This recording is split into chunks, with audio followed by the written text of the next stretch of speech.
Alright boys, welcome back to another Maybe Lewis MMA UFC video. So today we're going to be recapping and just talking about the fights that happened this past weekend, UFC 325, Volk Lopez 2. And yeah, let's get right into it, boys. So starting with the main event, Volkanovski versus Lopez 2. Obviously Volk won pretty decisively across all the 5 rounds. I think it was 49-46, 49-46, 50-45. Personally, I thought 50-45 was crazy.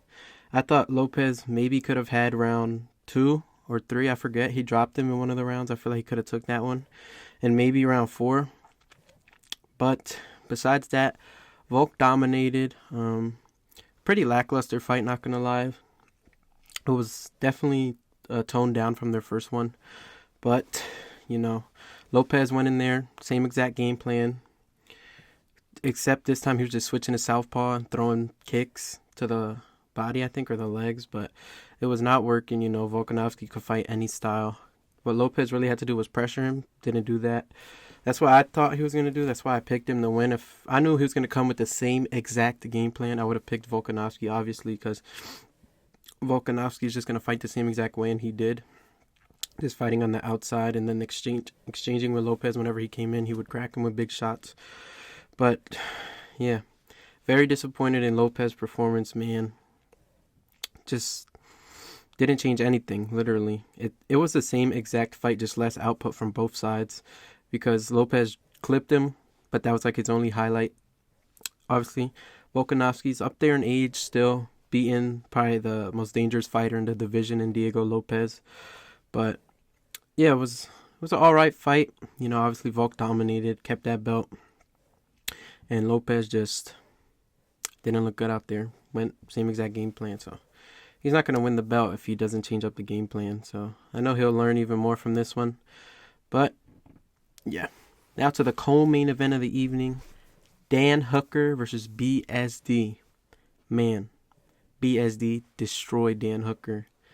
Hooker was having some success in the first round with those teeps to the body and keeping BSD against the cage. But once BSD started pressuring him back, like I said, that pressure that BSD puts on the fighters he's fighting just breaks them. Like, they don't really know what to do. It reminded me of Poirier and Saint Denis, like I said in my prediction video.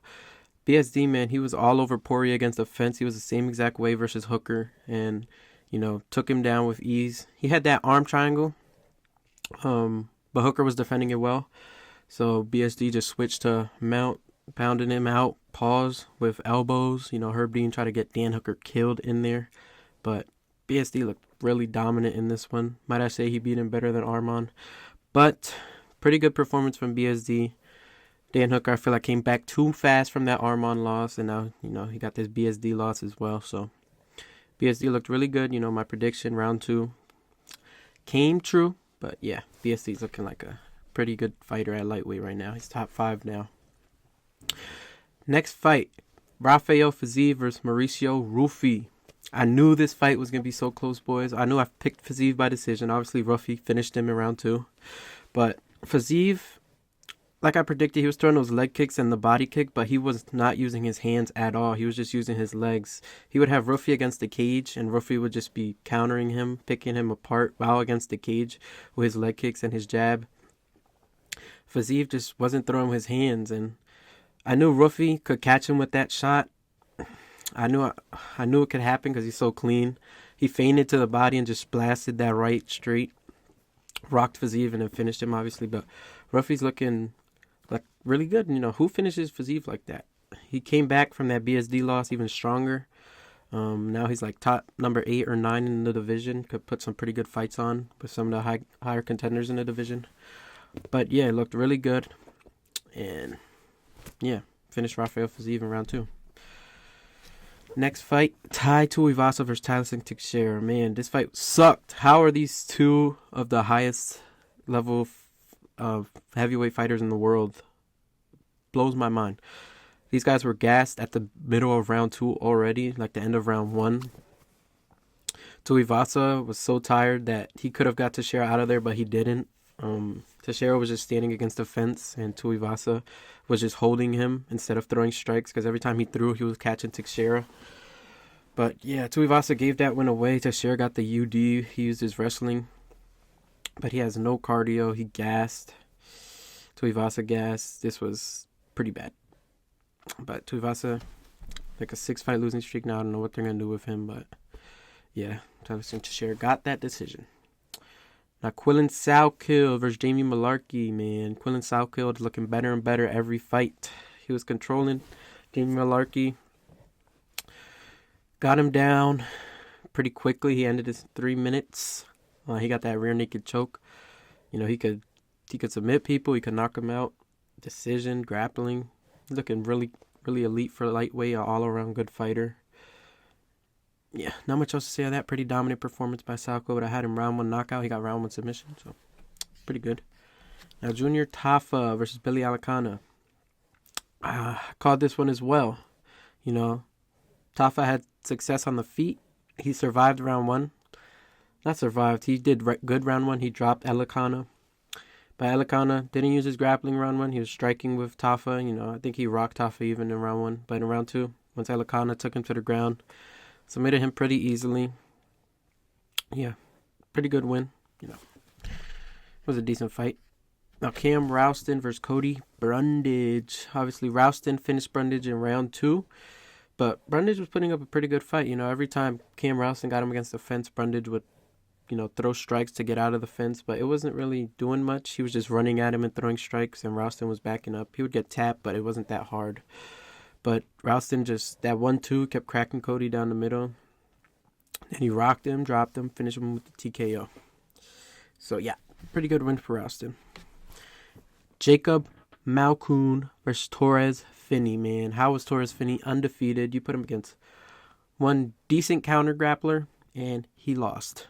I think he tore his ACL in this fight or something, but he got dropped. He was getting rocked. He has no striking whatsoever. Malkoun just dominated him. And yeah, pretty bad look for Torres. I feel like he's too small for middleweight. He should move down maybe to welterweight, you know. Kind of reminds me of Buckley. But yeah, I think he should move down. But Malkoun, you know, dominated him, striking, grappling. Pretty good win for Malkoun, you know, beating an undefeated prospect. But yeah, Torres Finney didn't look good in this one. Now, Jonathan Micallef versus Oban Elliot. This is a pretty good fight. You know, I think Oban Elliot won round 1 with the striking and grappling. But obviously Micallef came out round 2 strong. Pretty sure he dropped Oban. And then he submitted him. I think a rear naked choked him out. Oban went to sleep. But yeah, Micallef's looking pretty good.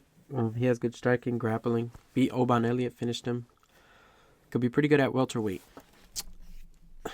Now, the last fight I'm going to talk about, boys, is Ofli versus Yizha. One of the worst robberies I've ever seen. They robbed Yizha pretty bad just because Ofli's Australian and this was in Australia. Yizha, I'm pretty sure, won every single round. But somehow they gave it to Ofli.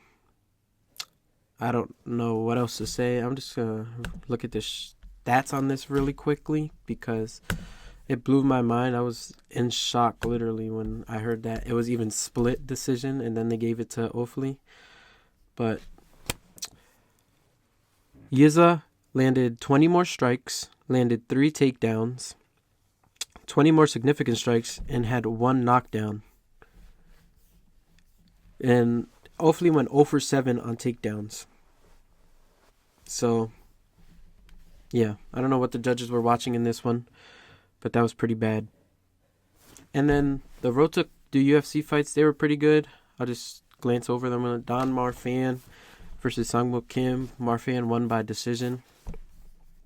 Don't remember much from this one, I'm not going to lie. But Nakamura versus Sizole. Nakamura got that knockout in round 3 with the knee up the middle. That was so clean. Sizole was on his way to winning a decision in this one, but then Nakamura caught him with that knee and won. And then Louis versus Sulan Grambo. Louis won by decision. It was split. I don't know. I feel like when I was watching, I thought Sulan Grambo did enough to win, but I guess Louis convinced the judges more. He had pretty good pressure. I don't know. I thought Sulan Grambo won, but I wasn't really paying that close of attention to the fight. But yeah, that's my UFC 325 recap, boys. Pretty solid event. You know, this week we got Vinicius Oliveira versus Mario Batista, so look out for my prediction video on that one. I'm also dropping fights to make after UFC 325, so yeah, stay tuned, boys. Hope y'all enjoyed the card, and hope you have a good one. Peace.